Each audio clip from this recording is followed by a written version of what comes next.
Hello, my name is Henry Strange. Welcome to Behind the Livestream. And this is OnNow.tv's feature on technology specialists and live stream artists that are actually doing their live streams themselves. And today we have Seth Drake here. Hey. And he is a mastering engineer, music producer, and also a live stream technology specialist. And he's our first to be featured on our little channel here. So, yeah. Thanks for having me. Yeah, absolutely. So, you want to tell us a little bit about yourself? Well, as you mentioned, I'm a mixing and mastering engineer. I've been doing that work for maybe about 10 or 15 years. Up until recently, let's say last year or two, we started pivoting. My business started pivoting into the video on demand kind of educational sphere online, and also offering sort of live streaming content into that same space. Yeah. And very quickly we worked our way to the forefront of content delivery and technology within that sphere. Nice. So you have your own live stream that you do, right? 100%. I mean, we're in that studio right now. This so is this Seth's studio, live stream studio. This is where I produce and engineer music, as well as produce and engineer video on demand and live streaming content. So you're in here pretty much all hours of the day. 100%. I think I've had one day off in the last 3 months or something stupid. Yeah. So what can you explain to your live stream? What do you do? Yeah, sure. So for my bread and butter business, in the video on demand sphere, what we do is we produce audio engineering educational content and provide that in like 4K to our student base through through two channels. We have a free segment and then we have a paid segment. And in both situations, the content is really no different. It's just there's the free segment only gets one portion of the full paid content. So we do a weekly live stream in 4K to our students, and that's where they're able to interact with us, to ask questions, to engage, and then the rest of the content we shoot in advance, and that's within the sort of the video on demand architecture that we have in our backend. Nice.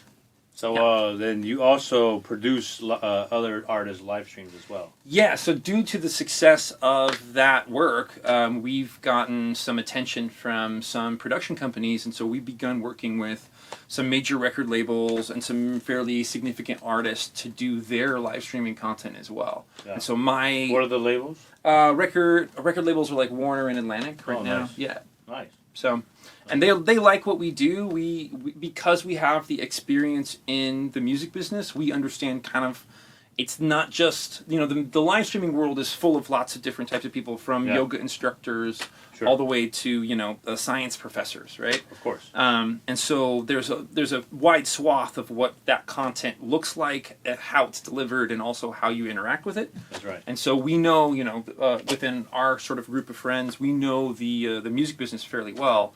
So putting on a good concert is kind of within our blood. Oh, totally. Yeah, and then once we've got the technology to be able to do that reliably, and then through the internet, it's just kind of a no-brainer. Like putting those shows on, it goes pretty well. Nice. Yeah, that's awesome. So, what do you think is the future of live streams? Future of live streams. I mean, the technology is definitely here to stay. Obviously, depending on how people are able to incorporate it into their workflow, into their daily life, into their consumption models. I mean, I've already been in the research phase of a lot of this work. We found that there's actually a significant number of content creators beginning their own sort of white label live streams, where they're now going direct to fans. So not like Twitch and... Exactly. Skipping all the social media giants and being able to monetize direct to a smaller audience, to be able to do more niche stuff and for better money. Right. And in that regard, there's actually, I believe the future is here to stay. I believe live streaming is not only it's not gonna supplant existing technologies or events like concerts and stuff, but it's absolutely going to continue to be evolved and develop.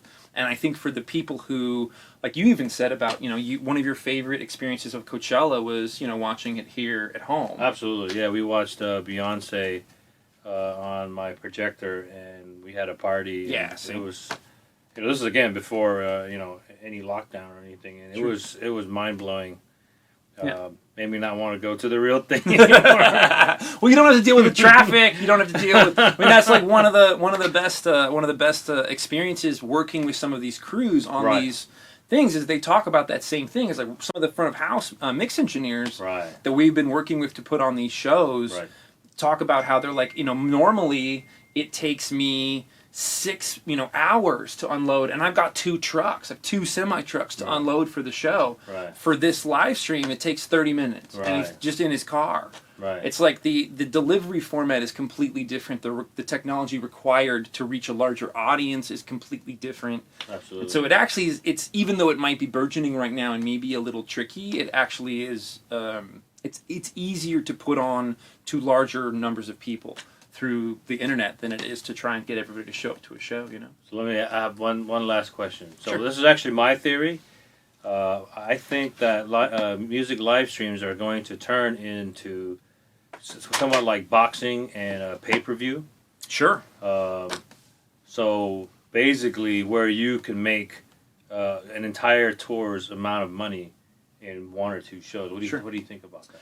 I mean, I think the main question that I think everybody's asking right now is how to monetize the content. Right. And once that there is a solution there, because delivering some like concert-esque experience to people where they feel comfortable. It's the same thing with like movies right now. We just saw Disney release Mulan only to Disney Plus. It's the first time this has happened because the movies don't want to put anything out direct to, because like it was always like it's a bad look. It's like direct to download or direct to DVD, I guess is the old term, like direct to streaming. That's a bad look for they want it to hit in the markets, but they've just found that Mulan made almost all of its money back in the first week just being streamed to people at home. Which means that Mulan is shaping up to be actually a big success in the U.S. and has no theatrical release. Right.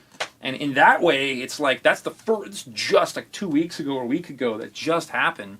Now we're looking at the ability to actually monetize content like this. Right. And once the big players get involved, I mean, then you start to see the budgets come up. You start to figure out, because you can get to those larger audiences. Like imagine putting on a show in a situation like on a Disney Plus. Imagine like once like a Netflix creates a concert angle.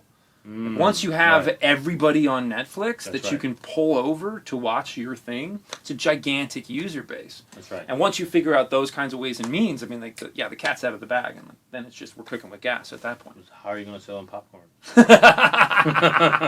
Postmates.